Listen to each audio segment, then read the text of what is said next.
Subscribe कीजिए the perfect classes channel को और बेल आइकन को दबाइए लेटेस्ट वीडियो सबसे पहले देखने के लिए।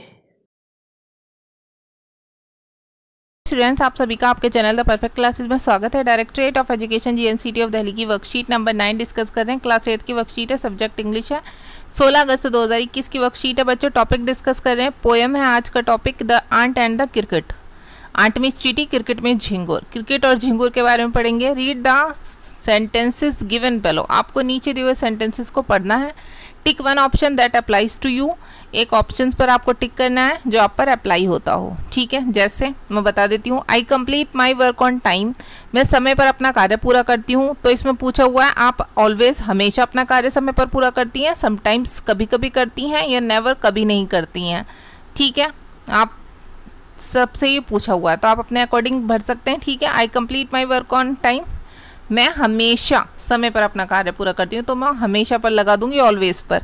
ठीक है, जो बच्चे कभी कभी करते हैं समटाइम्स पर लगा देंगे, जो कभी नहीं करते वो नेवर पर लगा देंगे। वैसे ऑलवेज सभी बच्चे समय पर ही हमेशा अपना काम कर लेते हैं, तो ऑलवेज पर लगा देना। ठीक है, अब सेकेंड है, when I work I get distracted. जब मैं काम करती हूँ तो मैं डिस्ट्रैक्टेड हो जाती हूँ, कभी कभी मेरा जो मन है वो भटक जाता है, या ध्यान मेरा भटक जाता है इधर उधर।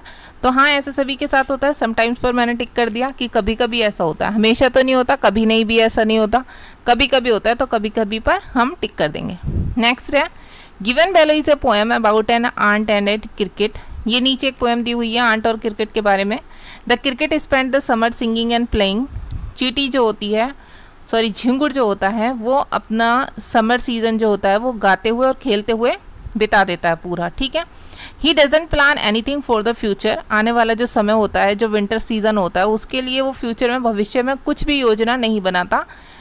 When the winter arrives he has nothing to eat. और जब सर्दियाँ आ जाती हैं तो उसके पास खाने के लिए कुछ नहीं होता, क्योंकि वो सोच के तो रखता नहीं है पहले से क्या खाना है, क्या करना है, कैसे इकट्ठा करना है खाना आने वाले समय के लिए। बस वो खेलता रहता है, गाता रहता है, नाचता रहता है, और सोचता नहीं है कि जब सर्दियाँ आएंगी तो क्या करना है, तो इसलिए उसके पास कुछ नहीं बचता। Now read the first stanza from the poem and answer the question that follow. अब आपको ये पोएम का स्टैंजा पढ़ना है, जो फर्स्ट स्टैंजा दिया हुआ है। ठीक है, और इसके बेस पर आपको क्वेश्चन के आंसर देने हैं। तो स्टैंजा 1 पढ़ेंगे बच्चों। ए सिली यंग क्रिकेट। सिली मिस मूर्ख, यंग मिस युवा, क्रिकेट में झिंगुर। एक मूर्ख झिंगुर है, युवा बिल्कुल। एकस्टम टू सिंग, जो कि गाना गाया करता था। Through the warm sunny months of gay summer and spring. जब गर्मियों के खुशी वाले, धूप वाले महीने होते थे, गर्म महीने और बरसात के दिन होते थे, तो उस टाइम पर वो गाना गाया करता था। Began to complain when he had found that at home his cupboard was empty and winter was come। और वो जब शिकायत करनी शुरू कर देता था, कब करनी शुरू करता था शिकायत? जब उसे उसके घर में कुछ नहीं मिलता था, सर्दियाँ आ जाती थी और उसकी अलमारी बिल्कुल खाली होती थी।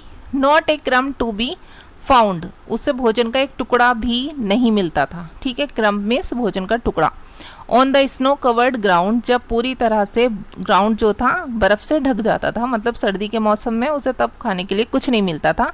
Not a flower could he seen, जब उसे एक फूल तक भी दिखाई नहीं देता था। Not a leaf on a tree, और ना ही, यहाँ पर लीफ आएगा बच्चों, not a leaf on a tree, ना ही जब पेड़ पर कोई भी पत्ती होती थी। ठीक है, oh what will come says the cricket of me.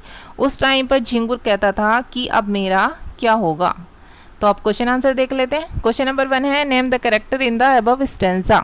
ऊपर जो स्टैंजा दिया हुआ है उसमें कैरेक्टर के नेम लिखिए। कौन कौन से कैरेक्टर दिखाए हुए हैं? तो एक तो आंट चींटी का कैरेक्टर है, तो आप वो लिख लेना। एक है क्रिकेट झिंगुर का, ठीक है, जो ऊपर स्टैंजा दिया हुआ है। वैसे तो इसमें क्रिकेट का ही है बच्चों, चींटी का तो कुछ दिखाई नहीं रखा। ठीक है, तो आप ओनली क्रिकेट लिख लीजिए, इसमें क्रिकेट लिख लीजिए, बस एक ही कैरेक्टर लिख दीजिए ऊपर वाले स्टैंजा में। आंट की चींटी की बात ही नहीं हुई अभी तक, क्रिकेट की बात हुई है, तो आप ओनली क्रिकेट लिख दीजिए।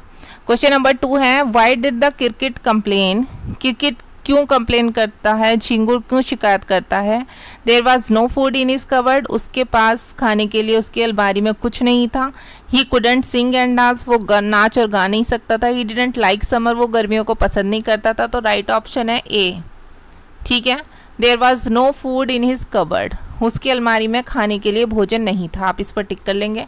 क्वेश्चन नंबर 3 है find 3 words from the stanza associated with summer and spring. Summer और स्प्रिंग का जो स्टैंजा दिया हुआ है ऊपर, उससे आपको 3 शब्द ढूंढ कर लिखने हैं। तो आप लिखेंगे एक तो वार्म, ठीक है, गर्मी रहती है समर के मंथ्स में, जो गर्मी का मौसम होता है। सनी मंथ्स, धूप वाले महीने होते हैं। सिंग, वो गाता था झिंगुर। तो ये 3 वर्ड्स लिख देंगे आप। क्वेश्चन नंबर 4 है find 2 phrases line from the stanza associated with the starts of winter. सर्दियों की शुरुआत से संबंधित स्टैंजा की 2 लाइन या एक फ्रेज लिखिए या 2 फ्रेजेस लिखिए। तो आप लिखेंगे not a crumb to be found, not a leaf on a tree. एक भी भोजन का टुकड़ा नहीं पाता था उसे और ना ही पेड़ पर कोई पत्ती पाती थी। ये किससे संबंधित है? विंटर सीजन से। देखिए यहाँ पर है, ये विंटर सीजन की बात हो रही है जब, तो आप ये लिख सकते हैं, ठीक है। तो ये हमने यहाँ लिख दिया, आप यहाँ से देखकर भी लिख सकते हैं। तो आपकी वर्कशीट कंप्लीट हो गई। मिलते हैं नेक्स्ट वीडियो में। Thanks for watching.